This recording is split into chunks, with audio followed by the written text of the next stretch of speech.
All right, let's jump right in. We're going to step back in time, opening up the personal diary of a young man who's just arrived in Munich in 1963. Now, this isn't just any city at any time. This is a place that's still grappling with the massive shadows of its recent past.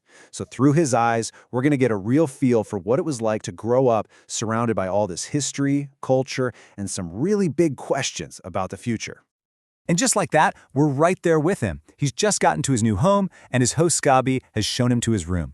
This line, it's so simple, but it immediately sets this incredibly personal and intimate tone. See, this isn't some grand historical text. It's a story that starts small, in a single room with the smell of gardens, signaling the beginning of a whole new chapter. So this is where his journey really begins. He's a total stranger in a brand new city. The host family he's with, the Peteriks, they have their own rhythm. The father, Werner, he's a translator who heads to his office every morning. The daughter pops home for lunch. But for our narrator, the first real hurdle, it's just figuring out how to get to school. Gabi, his host, she warns him that the morning commute is, well, it's no joke. And she was not kidding. It's a full 15-minute walk just to reach the tram. Then he's got to transfer at a busy stop called Isartal to another line. This whole daily trek becomes a lesson in itself, a real journey into the layers of the city's identity, plunging him right into the bustling heart of Munich every single day. Okay, so as he starts to settle in a bit, he does what anyone would do. He starts to explore. And for him, that means experiencing Munich's culture through two of its most famous pillars, its legendary breweries and its movie theaters. And this is where the city really starts to show him its two different faces. You really can't talk about Munich without talking about beer, right? He learns this pretty fast. This is the city of Oktoberfest, a place absolutely steeped in tradition. And at the very core of that tradition are these 6 breweries. They're the only ones with the exclusive right to sell beer at the festival. This wasn't just about grabbing a drink. It was a deep-rooted piece of the city's heritage that he was now trying to figure out. But let's not forget, he's a teenager. So right alongside these grand city traditions, you have his own very youthful, sometimes critical, point of view. He goes with his friend Wolfie to see this erotic comedy film, and his review scribbled in his calendar is just one single word, schmarrn, which basically means nonsense. It's just a perfect, honest snapshot of his personal world bumping up against the city's culture. Now, his real education wasn't just happening in movie theaters and beer halls. At his new school, the Theresien Gymnasium, what looked like totally normal homework assignments, well, they quickly turned into these profound and heavy lessons about German history, about guilt, and about national identity. At first, the assignments seem almost comically mundane. I mean, one of his first essays is a technical paper on, get this, an air pump. Yep, an air pump. You can just feel the typical high school busywork, right? But this is really just the calm before the storm, a stark contrast to the incredibly heavy stuff he's about to be assigned. So, the next thing he knows, he's tasked with writing this super detailed summary of a novella called The Jew's Beach. And the assignment demands that he gets into the nitty-gritty, forcing him to do way more than just read a story. He has to break down these complex themes of social injustice, inherited guilt, and anti-Semitism in 19th century Germany. I mean, this is not just literature homework. This is a head-on confrontation with some of the darkest parts of the nation's cultural past. And that shadow, it's not just something he finds in his school books.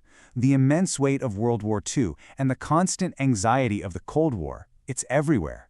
It seeps into his family conversations, shaping how absolutely everyone around him sees the world and Germany's place in it. This quote here from his uncle Otto, it's just this powerful defense of the new German army, the Bundeswehr. For Otto's generation, the one that lived through the war, this new military isn't a repeat of the past. To them, it's a necessary shield against the very real and present threat of communism. But this viewpoint creates a really sharp conflict right within his own family. On one hand, you have Uncle Otto, who believes military service is a patriotic duty, and on the other hand, you have his brother Fritzi, who has this secret, pretty radical plan. He wants to flee to West Berlin, where there's no military draft. He feels like his time in a closed institution at boarding school was enough. It's this stark clash of generations and ideals playing out right at his own dinner table. And then, the outside world just comes crashing in. The assassination of President John F. Kennedy. This isn't something he watches unfold on TV. He experiences it through the crackle of a radio. These fragmented reports, piece by piece, connect his small room in Munich to this monumental event that has the entire world holding its breath. It's such a powerful reminder of how history is often experienced personally, one broadcast at a time. And the weight of history he's feeling isn't just recent either. It stretches back for centuries. He learns that this number, 30,000, is the count of Bavarian soldiers who died in Napoleon's absolutely disastrous Russian campaign back in 1812. It's just another layer of memory, proving that for this city, the past is this constant, echoing presence of conflict and loss. So, with all of this swirling around him, the cultural clashes, the crushing weight of history, the family conflicts, he starts to really grapple with his own internal struggles. He's trying to make sense of it all, trying to figure out where he fits in this very complicated world. In the middle of all this confusion, he's reading Thomas Wolfe's novel, Look Homeward, Angel. In this one line, it just seems to capture everything he's feeling. It's this poignant, almost desperate plea for human connection in a world that feels so heavy with history and division. It becomes the very core of his search for meaning. And that really brings us to the central question of his whole experience. He came to Munich to go to school, but his real education was in history, in memory, and in the massive challenge of trying to build your own identity when you're surrounded by the ghosts of the past. His journey leaves us with a question we all have to face.